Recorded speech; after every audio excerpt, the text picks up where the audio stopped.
आरुष की नींद पूरी नहीं हुई है। उसकी आंखें तो खुली हैं, लेकिन उसका दिमाग अब भी पिछली रात की घटनाओं में उलझा हुआ है। आरुष एक ओवरथिंकर है। पार्टी का एक पल बार बार उसके दिमाग में घूम रहा है। जब सोनिया ने सबके सामने उसका साथ दिया था, उस पल के लिए उसे सच में अच्छा महसूस हुआ था। लेकिन वो एहसास ज्यादा देर तक नहीं रहा, क्योंकि अगले ही पल उसने उसे उन्हीं लोगों के साथ हंसते हुए देखा जो कुछ देर पहले उसी का मजाक उड़ा रहे थे। और वही बात अब भी उसे चुभ रही है। आरुष धीरे धीरे बिस्तर से उठता है। वह बाथरूम में जाता है, ब्रश उठाता है और दांत साफ करने लगता है। लेकिन उसका मन अभी भी कहीं और भटक रहा है। इसके बाद वह नहाने चला जाता है। कुछ देर बाद जब वह बाहर आता है और अपना फोन चेक करता है, तो उसे नमन का मैसेज दिखता है, मैं 10 मिनट में तुम्हें लेने आ रहा हूँ, तैयार रहना। आरुष घर के बाहर आकर इंतजार करने लगता है और हमेशा की तरह नमन लेट आता है।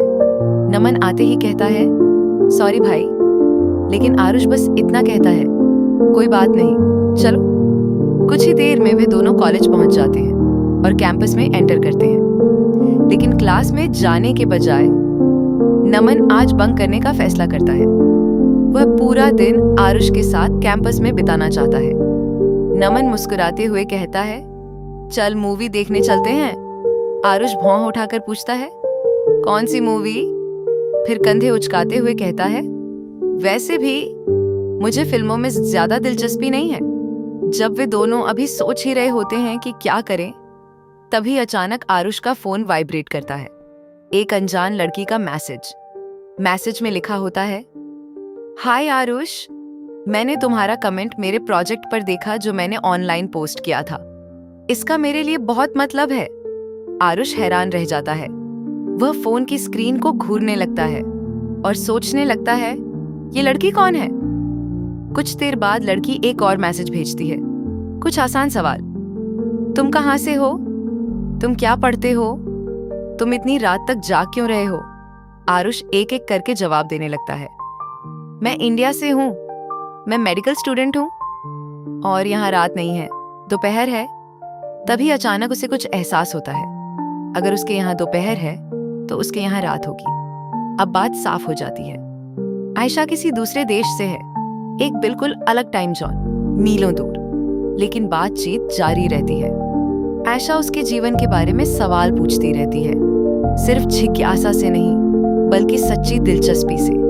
और बहुत समय बाद आरुष अपने बारे में बात करने लगता है। वह बताता है कि उसे अक्सर अदृश्य महसूस होता है। लोग उसका मजाक उड़ाते हैं। पार्टी में क्या हुआ था, सब कुछ। आयशा उस पर नहीं हंसती, वह उसे जज नहीं करती। इसके बजाय वह कुछ ऐसा कहती है जिसकी आरुष को उम्मीद नहीं थी। कभी कभी सबसे शांत लोग सबसे गहरी कहानियां अपने अंदर छिपाए होते हैं। ये शब्द आरुष के मन में बस जाते हैं और अचानक आरुष को कुछ समझ आता है। जिस इंसान ने उसे सबसे ज्यादा समझा है, वो कोई ऐसा है जिससे वह कभी मिला ही नहीं। दिन गुजरने लगते हैं, उनकी बातें लंबी होने लगती हैं।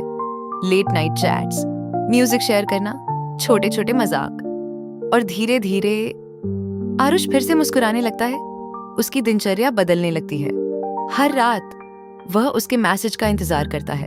एक रात आयशा उसे मैसेज भेजती है, तुम्हें पता है, यह अजीब है, मुझे लगता है कि मैं तुम्हें अपने आसपास के ज्यादातर लोगों से बेहतर जानती हूँ। आरुष स्क्रीन को देखता रह जाता है, क्योंकि वह भी यही महसूस करता है।